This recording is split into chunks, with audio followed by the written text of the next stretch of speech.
Quisiera comenzar agradeciendo a la Universidad de Tucumán, a la Facultad de Medicina, al Departamento de Graduados, a mi comisión de supervisión de tesis, a quien fuera mi padrino original en un primer momento, el doctor Edgardo Rola, a todo el equipo que me apoyó incondicionalmente y a quienes les debo una infinidad.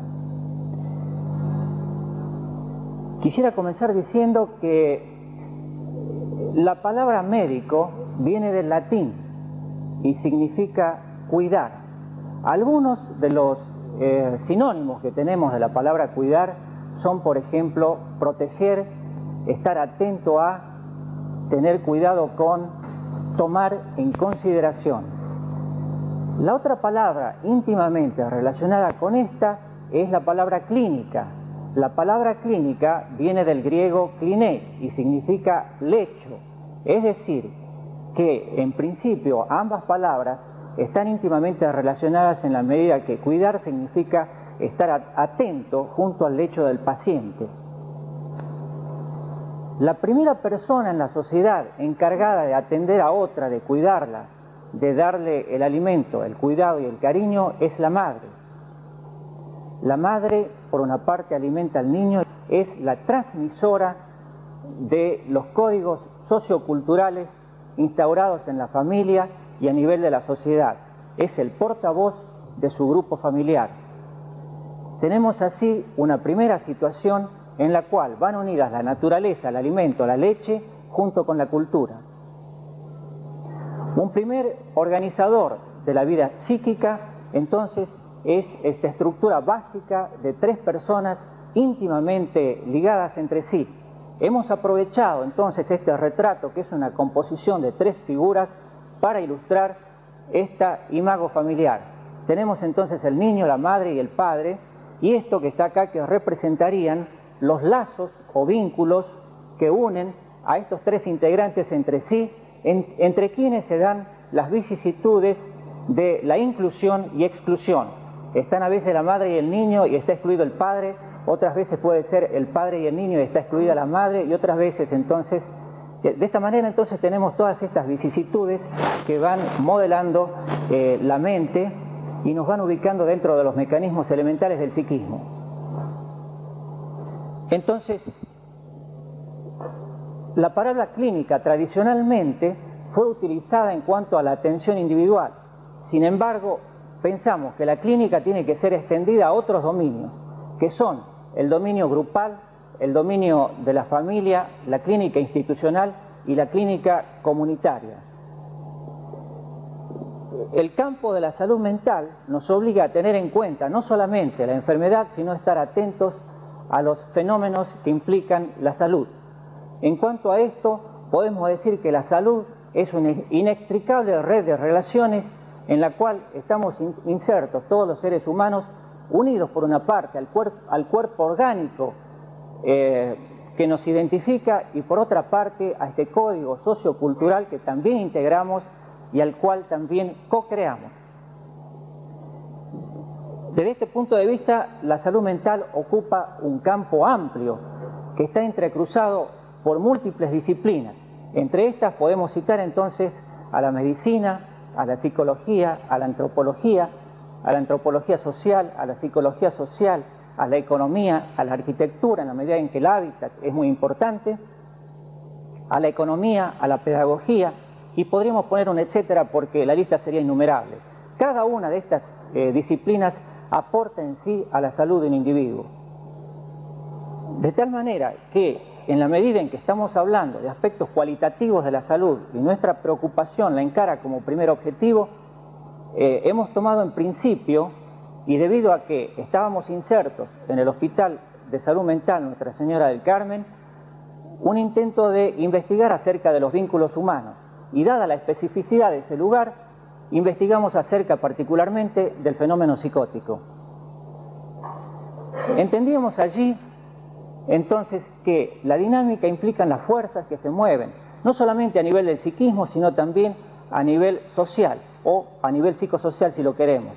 De esta manera, investigábamos la naturaleza inconsciente de los vínculos que espontáneamente se establecen entre los individuos a nivel hospitalario, en los grupos hospitalarios, particularmente en las reuniones comunitarias que allí realizamos, y particularizando sobre el fenómeno psicótico y sobre los distintos aspectos que implica la fantasía. A este respecto, quiero decir que teníamos presentes las necesidades básicas de los sujetos, los modos de poder obtener esas necesidades básicas, el modo de vincularse, las ansiedades que despiertan estas ansiedades y el modo de poder conectarse con ellas, los conflictos que esto despierta y también los mecanismos de defensa que se ponen en juego junto a las imagos que por otra parte también se ponen en juego. Se realizó en el Hospital de Salud Mental Nuestra Señora del Carmen, que en aquel entonces, en el año 1985-86, se denominaba Hospital Psiquiátrico Nuestra Señora del Carmen. Lo mismo que la materia en aquel entonces se denominaba Psicología Clínica y Psiquiatría 2.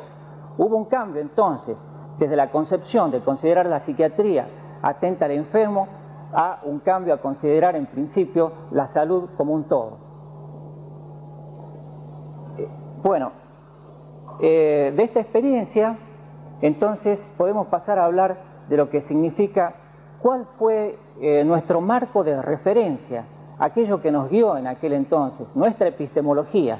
De esta manera, entonces, podemos hablar de una epistemología general o una ecología de ideas general y de otra particular o específica que estuvo dado por el dispositivo grupal.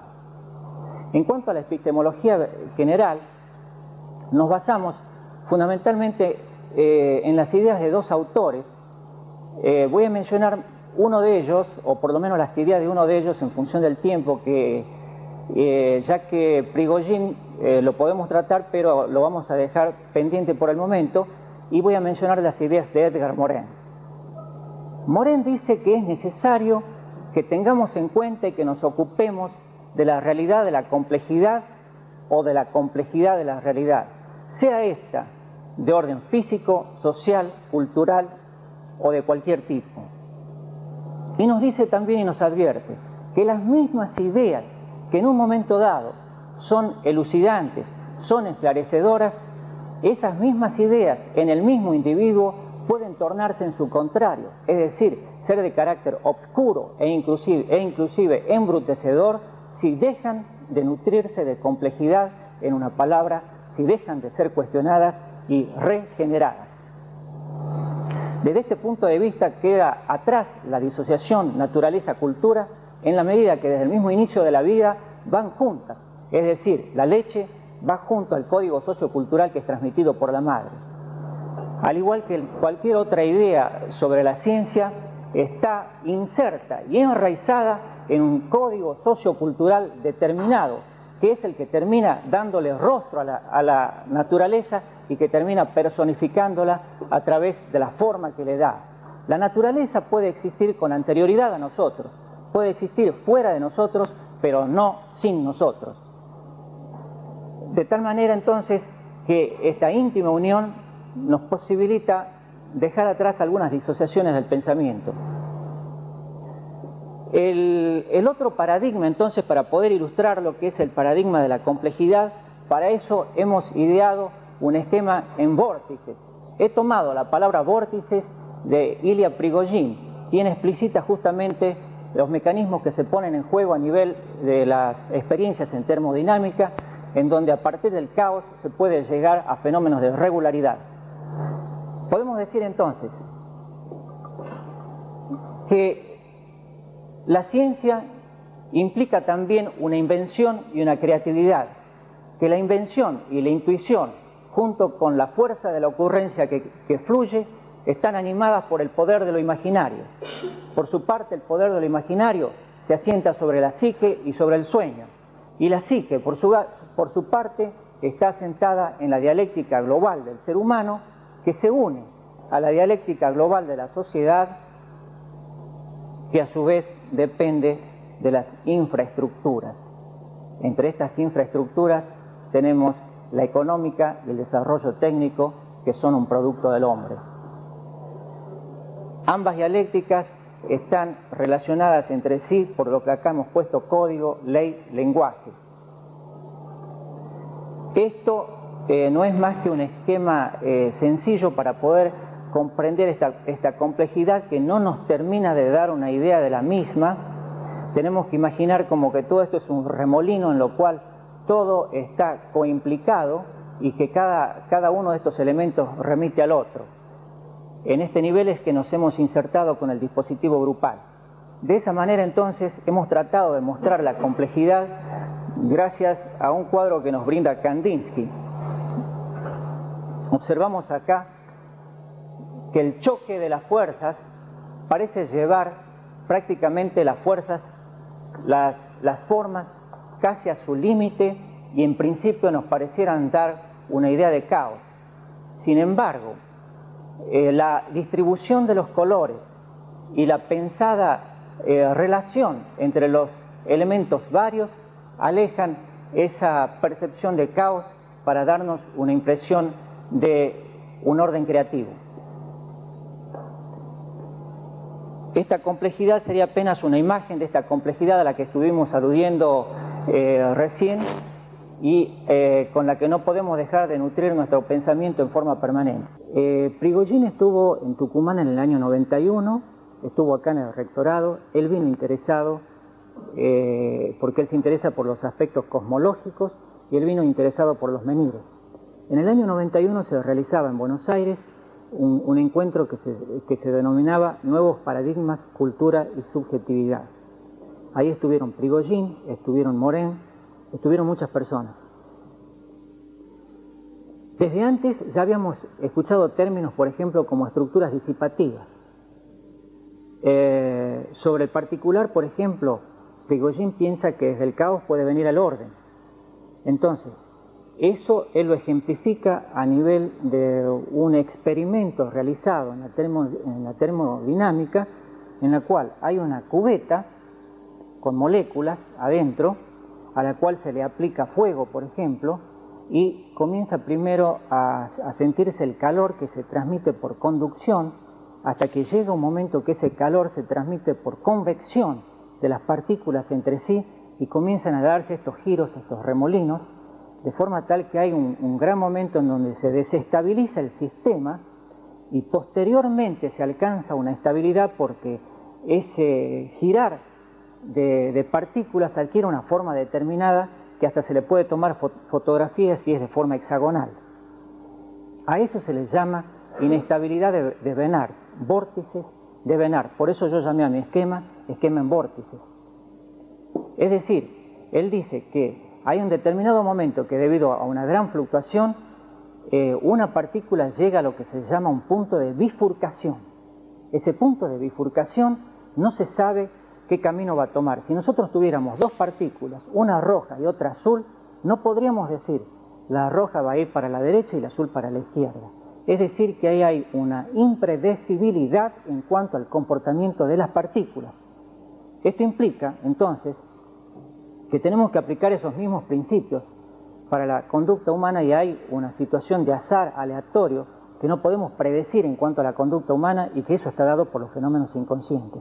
No se puede decir el hombre va a reaccionar de esta o de cual otra manera y menos pronosticar este tipo de cosas. De esa manera, por una parte yo veía que los sistemas lejos del equilibrio de los que hablaba Prigogine a nivel de la termodinámica se parecían mucho a los sistemas lejos del equilibrio que somos los seres humanos.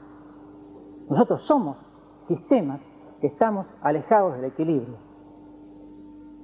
La primera condición desequilibrante que tiene el ser humano es que lo que él necesita, el alimento, el afecto, no están en él. Le tienen que ser proporcionados desde afuera. Esa es la primera gran situación de alto desequilibrio y que le hace sufrir al ser humano una experiencia inefable y por eso se habla del desamparo o inermidad del ser humano.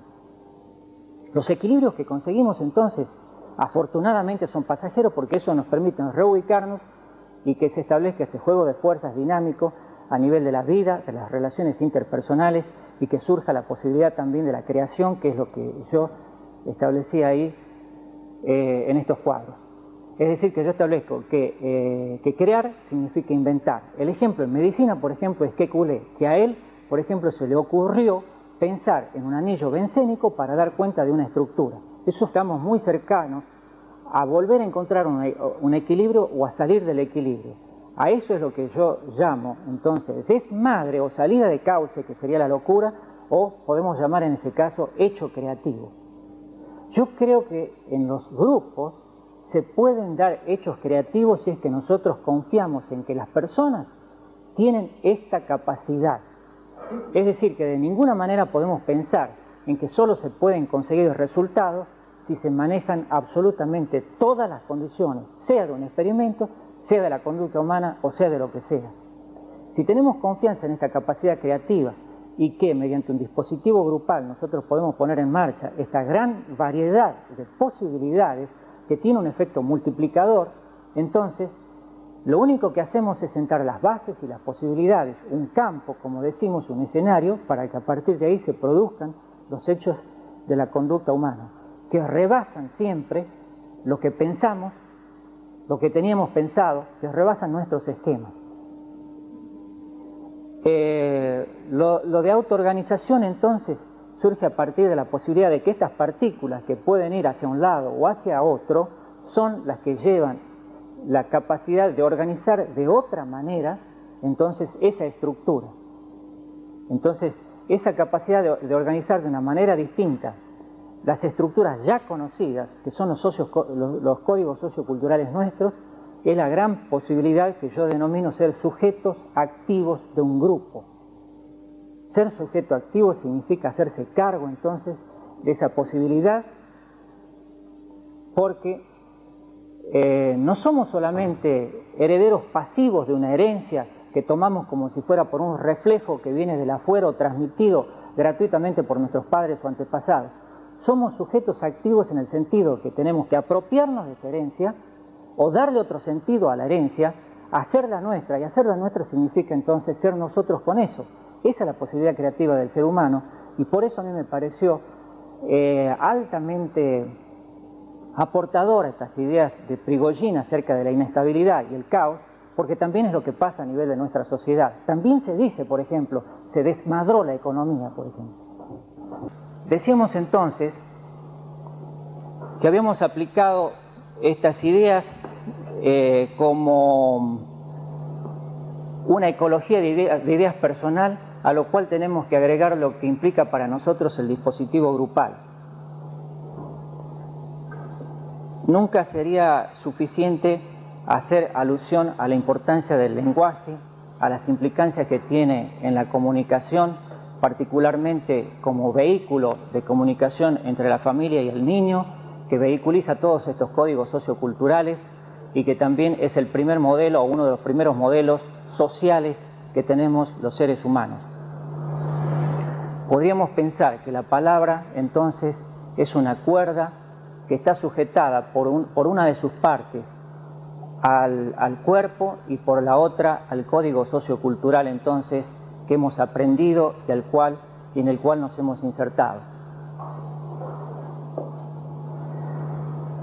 Adentrándonos en ese vórtice caósmico que nos proponía Kandinsky entonces, y más bien Prigogine, entonces capaz de dar una multiplicidad de formas, capaz de llegar hasta el borde del caos, capaz de llegar al desmadre incluso, tenemos la posibilidad de otras formas que están dadas por la fantasía. Hemos expuesto esta posibilidad a través de este retrato que lo hemos tomado de Botticelli, que nos muestra el nacimiento de Venus. Pretendemos ilustrar de esta manera lo que significa el fantasma de escena, el fantasma originario, es decir, uno de los fantasmas estructurantes del aparato psíquico y mediante el cual se intenta dar una respuesta al ser humano acerca de sus propios orígenes. En este fantasma, entonces, si lo podemos tomar así este retrato, entonces podemos ver a alguien que está naciendo, una pareja de padres, alguien que está asistiendo. Como características entonces de esta escenario grupal, tenemos que estos personajes pueden ocupar un lugar u otro, es decir, que el rol que ocupan es de tipo permutativo o conmutativo. Pueden ocupar ora un lugar, ora otro en el vínculo, y son estas posibilidades las que aprovechamos para desarrollar el trabajo grupal. Hemos hablado entonces del dispositivo grupal y podemos decir sobre él que se trata de un agenciamiento instrumental que ponemos en marcha con el objeto de presentificar, detectar estas formaciones psíquicas que no son solamente de orden psíquico, sino también que son de orden social. De manera tal que estamos insertos de entrada en una realidad psicosocial y que esa realidad es la que produce formaciones y producciones de ese inconsciente. Este inconsciente entonces tiene características de ser un escenario y por otra parte de poner en marcha una multiplicidad de escenas que son justamente posibilitadas desde esta generatividad, este vórtice generativo caósmico a nivel del inconsciente. Hemos denominado este esquema análisis cualitativo y procedimiento para entender a dónde nos hemos insertado y de qué manera en nuestro trabajo. Fundamentalmente lo hicimos en dos niveles en el Hospital de Salud Mental.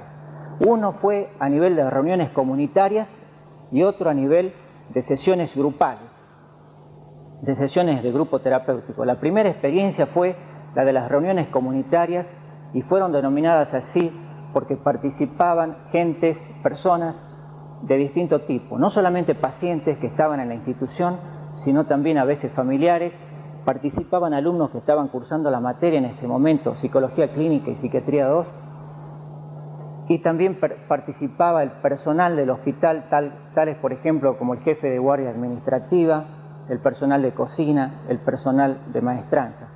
Pretendíamos entonces que el objetivo de nuestro trabajo no quedara solamente relegado al mero hecho de la investigación, sino también que incluyera el aspecto docente o formativo a través entonces de una experiencia directa y vivencial de parte de los participantes. Sabemos que no podemos transmitir los conocimientos de otra manera que no sea la vivencial. El otro nivel de trabajo entonces fue el de las sesiones de grupo terapéutico. Para este fin se seleccionaron 10 pacientes que representaban la cuarta parte de la población de 2 unidades del hospital en donde estaban internadas pacientes crónicas. El tiempo de internación variaba entre 1 año y 17 años. Era bastante amplio. Y nuestro interés era que pudieran participar personas que padecieran de una seria psicopatología a nivel de las perturbaciones psicóticas, por ejemplo, o a nivel de los vínculos interpersonales, y que pudieran verse beneficiadas entonces por esta experiencia. Para ello entonces elegimos pacientes que por una parte tenían esta internación crónica y por otra parte habíamos deslindado lo que era el pabellón de geriatría, las internaciones agudas y pacientes con una acentuada debilidad mental. Lo que pudimos observar era que estas pacientes, armando una especie de cartografía de las mismas, era que en su mayoría provenían de la zona rural de nuestra provincia. Tenemos el 60% entonces de esa muestra provenía de la zona del interior de nuestra provincia. Apenas el 10% provenía de la capital y el 30% restante provenían de la zona rural de provincias vecinas como Catamarca, Salta y Santiago del Estero fundamentalmente. En cuanto a la edad en que habían sufrido su primera crisis, acá tenemos entonces la edad en años y acá tenemos el número de las pacientes. La franja entonces en donde se producen las crisis es acá entre los 15 años y los 25, es decir, a nivel de la adolescencia y la adolescencia tardía, que es una franja crítica y que en muchas de ellas había una historia común, porque habían venido ellas desde una familia que era numerosa y de características dispersivas.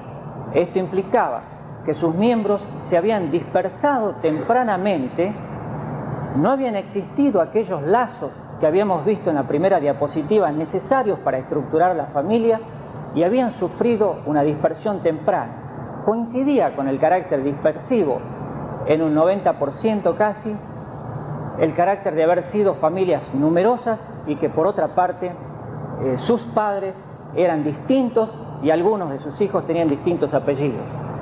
Habían ido desde el interior en busca de un horizonte a Buenos Aires, habiendo sufrido en ese medio una seria despersonalización que agravaba mucho más la que ya existía como carencia vincular a nivel de su propio grupo de origen. Es decir, que las primeras crisis psicóticas se habían despertado en Buenos Aires y habían tenido ya alguna internación en alguno de aquellos hospitales de la capital.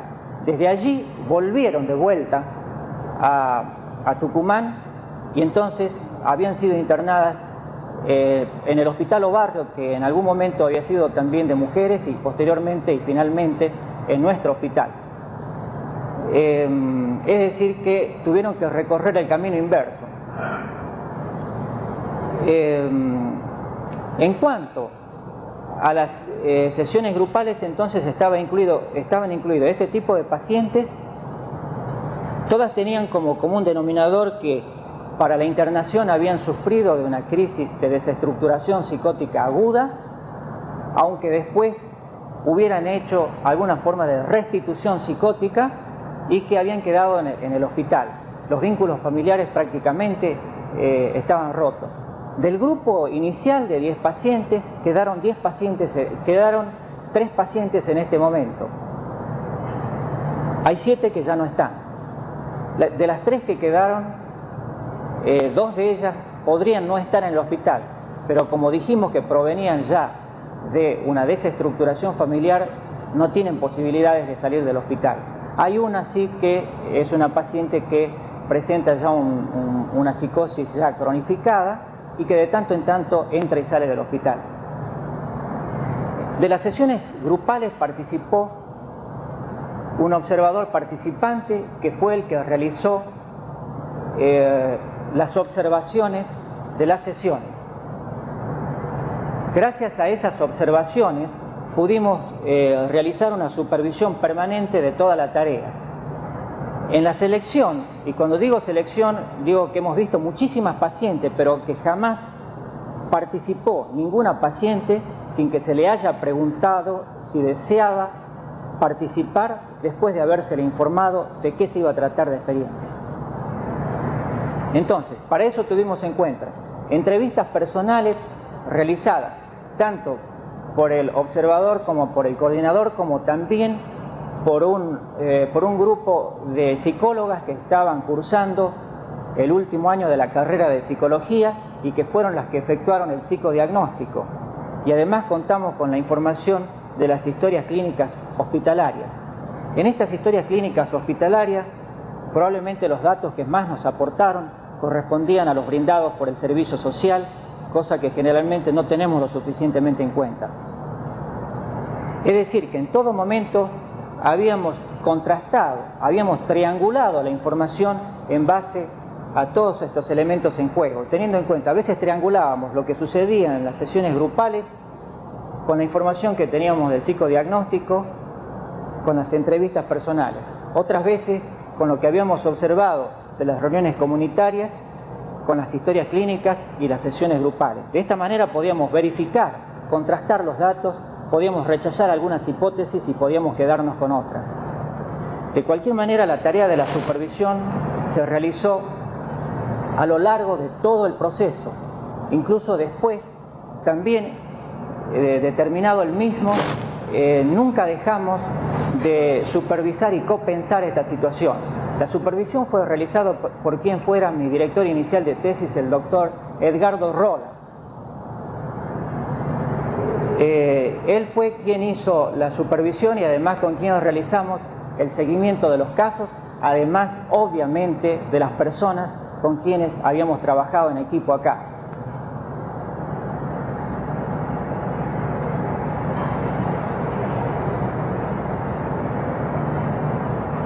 Dar una idea de lo que fueron las reuniones comunitarias es algo muy complejo a menos que uno haya leído el contenido de las mismas. Ese contenido está en mi tesis, porque por una parte está lo que podríamos llamar material crudo o rudo, digamos tal cual sucedió, y por otra parte el material tamizado, analizado.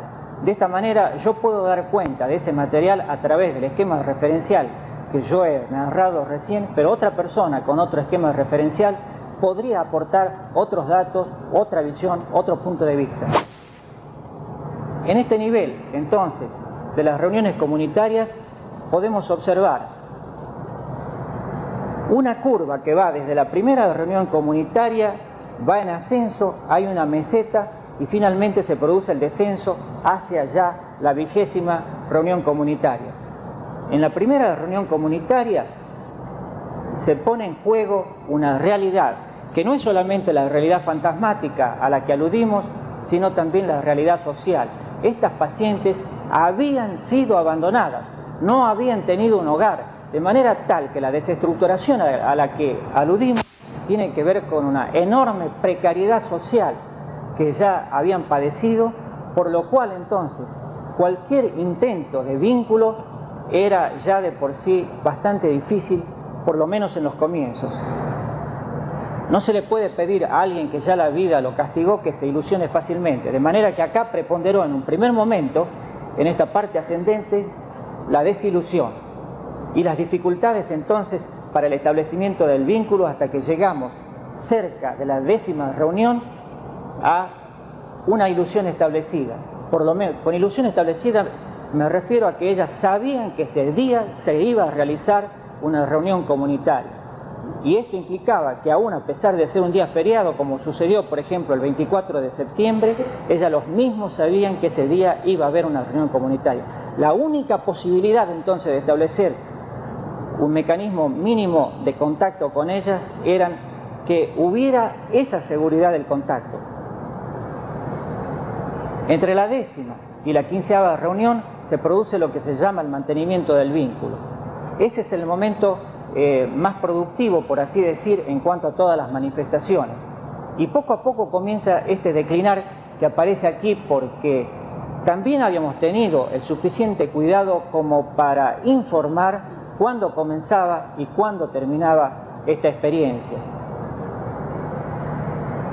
En todo momento hablábamos de la terminación y acá ya observamos entonces esta curva descendente en donde se va produciendo la separación y en donde el nivel de angustias, o podríamos llamar ya en este momento agonías primitivas que se habían movilizado, era enorme, hasta que finalmente se produce la separación.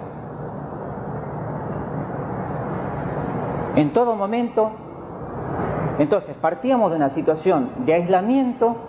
La palabra que dijimos que era un código sociocultural fundamental y que era la que permitía ligarnos entre nosotros, recorriendo entonces transversalmente esta curva y estableciendo la relación entre esa asamblea, entre el adentro y el afuera, porque cuando me refiero a adentro me refiero obviamente a las pacientes, cuando me refiero afuera me refiero a los integrantes de la afuera, tales como por ejemplo el personal o los estudiantes que estaban participando o las mismas familias que venían en ese momento. Podemos decir entonces que las reuniones comunitarias constituyen un espacio en el que se juega la problemática inherente al contexto social y al sí mismo de cada uno.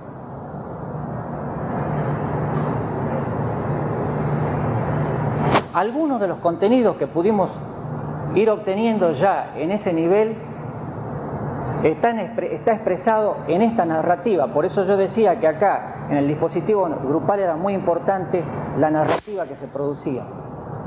Decía, por ejemplo, el hombre es víctima de lo que él mismo produce y por esa razón no se puede esperar nada bueno.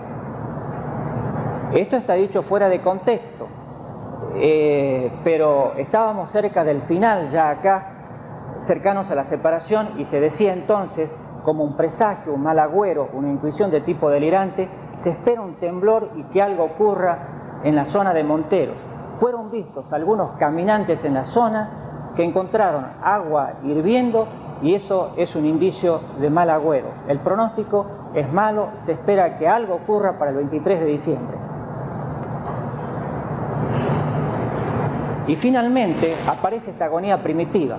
Cuando se crean las bases de holding, entonces pueden aparecer, por ejemplo, enunciados como este: cuando se cayeron las paredes del hospital, han matado a 3 jóvenes, igual que cuando se cae una casa. Sobre este aspecto, Donald Winnicott nos dice que esto que él califica como miedo al colapso, que en español decimos colapso, pero que en realidad la palabra en inglés es breakdown, la palabra colapso o derrumbe no alcanza a traducir lo que implica el inglés. En el inglés hay 2 palabras que están en juego: break, que es ruptura, y down, que es caída. Nos tendríamos que hacer la idea entonces de una ruptura y de una caída fatal, digamos, que entonces Winnicott la califica como agonía primitiva, en tanto angustia sería más propio de los estados neuróticos y agonía primitiva más propia de los estados psicóticos. Sobre esto entonces se establecen defensas que fueron las que vimos en el material gráfico de algunas de las pacientes. Bueno, acá hemos ilustrado entonces lo que significa el miedo al breakdown, o sea, este colapso, este derrumbe psíquico que aparece entonces en este cuadro, en donde lo que está dentro está afuera, todo está metamorfoseado, las formas se están derritiendo. Ese mismo caos que habíamos dicho que existía a nivel de como posibilidad, como potencia a nivel de la autoorganización, se expresa acá ya como desmadre, como salida del cauce, es decir, como proceso psicótico, como una enunciación de tipo delirante como la que vimos anteriormente. A nivel entonces de lo gráfico, podemos observar entonces en una de las pacientes que se le había pedido que dibuje la casa, había dibujado esta casa, la representación de una casa herméticamente cerrada, como si fuera un búnker, es decir, una fortaleza. Tenemos acá la expresión defensiva entonces del colapso o derrumbe, que es el que se presiente, o de ese gran desmoronamiento, detrás de esta poderosa, entre comillas, estructuración defensiva.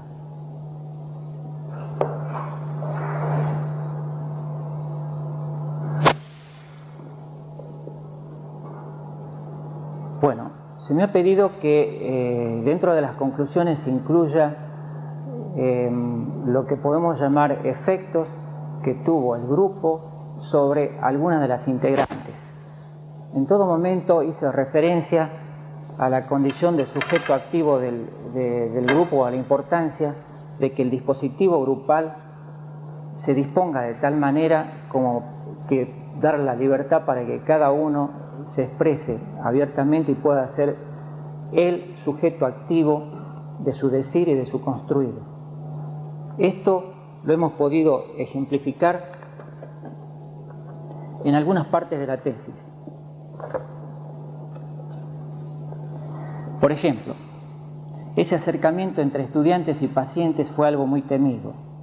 Decíamos acá en la página 26, el temor al acercamiento lleva a los estudiantes a defenderse mediante una desacreditación peyorativa amparada en el prestigio profesional. Encarar una tarea con oligofrénicos implicaría hacer primero un diagnóstico de cada caso, cosa que solo un especialista podría hacer. La inteligente respuesta por parte de las pacientes no se hace esperar y dicen, las cosas no son así. Hay un lugar en Estados Unidos donde se trata de encontrar el aspecto útil de los mogólicos y se los trata como a seres humanos que también pueden aportar. En otras palabras, cuando uno es tratado como un ser humano, como un semejante, se siente persona. En ese caso podemos asomarnos al mundo y mirarlo cuando nos une el respeto y el reconocimiento de nuestras propias limitaciones. El efecto de la experiencia era que cada uno, sin pedirle permiso a nadie, podía defenderse por sí mismo, en igualdad, en paridad de condiciones.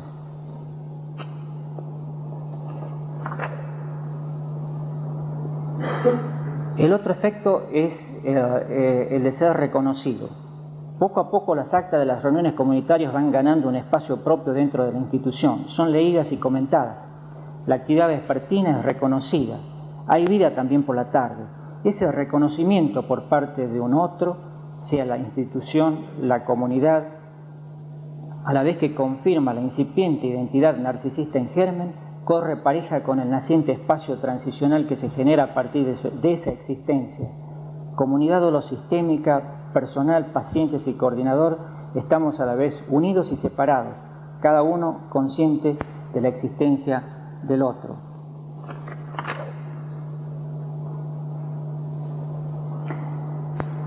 El otro efecto es el de la seguridad que se les había dado para que se pueda constituir el vínculo y que decíamos, lo dijimos al pasar, la reunión del 24 de septiembre, por ser justamente un día feriado, provee de un holding en el presente que permite reparar, entre comillas, un daño sufrido. El efecto sorprende por su apariencia mágica, porque del fenómeno elemental se pasa al solaz de la convivencia y del canto. Todo eso es acompañado por pedidos especiales. También podríamos seguir citando ejemplos, pero quiero citar qué efectos había producido en mí y qué efectos había producido en el observador.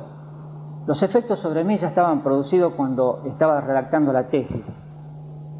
Y decíamos allí, solo cabe decir que el hospital jugó un papel asilar y custodial para las personas aquejadas con patología mental prevalente y para los carentes de hogar. Esto le permitía a la sociedad en todos sus estamentos desentenderse de una responsabilidad fundamental, la de hacerse cargo de sus integrantes, planteando y ejecutando una política social que reconociera a todos los hijos con sus capacidades y limitaciones, dándoles a cada uno el lugar y la responsabilidad para producir, como así también la posibilidad de vivir dignamente. El resultado de esta ineptitud fue el depósito de seres humanos viviendo en el hogar sustituto en que se convirtió el hospital psiquiátrico. Me resultaba en ese momento abusivo hablar de ellos como pacientes, de ellas como pacientes y no como personas, como en distintos momentos lo hice a lo largo de esta exposición. En cuanto a las conclusiones de orden metapsicológico, podemos decir que el fantasma de escena originaria, entonces como ese estructurador, ese organizador grupal del psiquismo, no está ausente. Corroboramos entonces esto dicho por muchos, nosotros lo hemos corroborado a nivel de nuestro trabajo, que la construcción delirante reemplaza la construcción fantasmática en un intento omnipotente de inscribir una falta.